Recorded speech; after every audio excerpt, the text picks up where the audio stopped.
Hello, my warriors. This is Alicia, and welcome back to my channel.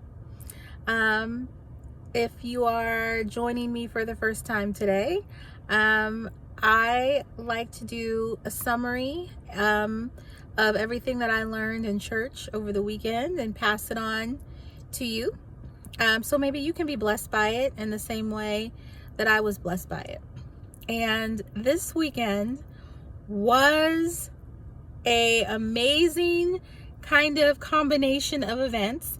I'm going to start with what the guest pastor at Abundant Life talked about. And he basically preached on something called the butterfly effect. And this weekend, we buried an uncle of mine. And it was very sad. And I feel like he's in heaven for sure. I feel like the Lord gave me a little bit of a glimpse of what's going on. But it was sad nonetheless, because in my family, there's not very many of us. It's kind of few of us, And so when one is lost, it really feels like a big loss, like a big chunk of the puzzle is missing. But this weekend, we had a guest pastor, and he was talking about the butterfly effect and how for many years, this theory that this scientist had come up with, it stuck around, but no one really took it 100% seriously. Like, no one really tried to prove it, but it was so interesting that it stayed around. Until one day, some scientists got together and decided that they were going to prove it. And how they actually proved it. And how now it has a completely different name. It is a law, a scientific law. And this connects to the burying of my uncle. Because when the pastor was preaching, he was talking about how, I don't know if you're familiar with the butterfly effect, but it basically says that a butterfly that flaps its wings on one side of the planet can cause a ripple that can eventually result in a hurricane on the other side of the planet. And he gave this wonderful example of this man who invented he was in agriculture, and he invented a crop that could grow in very dry, arid temperatures.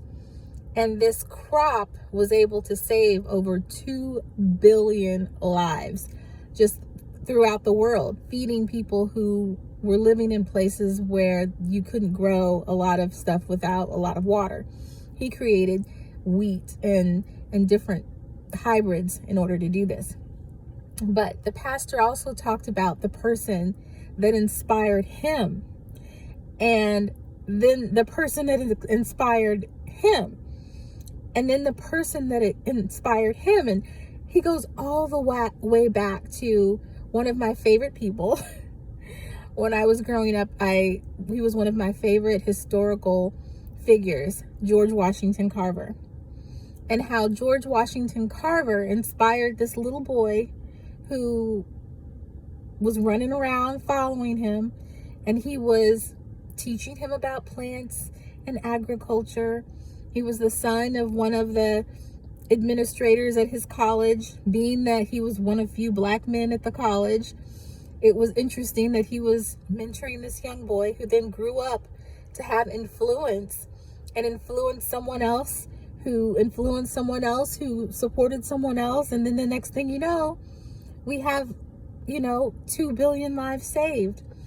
And it dawned on me with the passing of my uncle that even though we don't know how we've influenced people, we just, that's something you have to wait for, right? To find out when you pass away. We hope and we pray that the things that we've done turn out to be, precious stones and gold and silver, and not be burned up like hay and wood and things that burn up in the fire.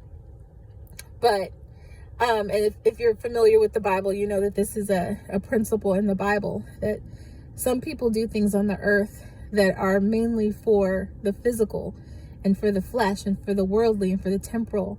And when they are tried under fire, when the Lord, tries them under fire, they burn up because they weren't eternal. And how some people live with an eternal perspective.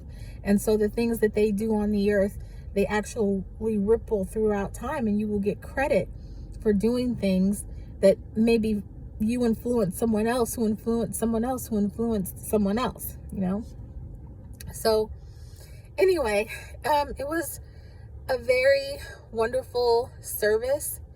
It really encouraged me to know that, sometimes I might have a conversation with someone, or maybe I've spoken to somebody, or maybe I've touched someone's heart in a way that influenced them, and then they influence someone else, and then they influence someone else. You never know what you have done on this earth. We will never know if we positively influenced anybody, but the Lord knows. And our lives are important. Hopefully we've created some kind of ripple, and that ripple has changed the world in a way that we may never understand. So I hope that this encourages you today. I hope that you go out there and not be afraid. One of the pastors said, sometimes when you're fearing, you gotta do it anyway, even when the fear is causing your knees to tremble. You do it anyway. You have courage. Courage is just doing something even when you are fearful. It's pushing through the fear,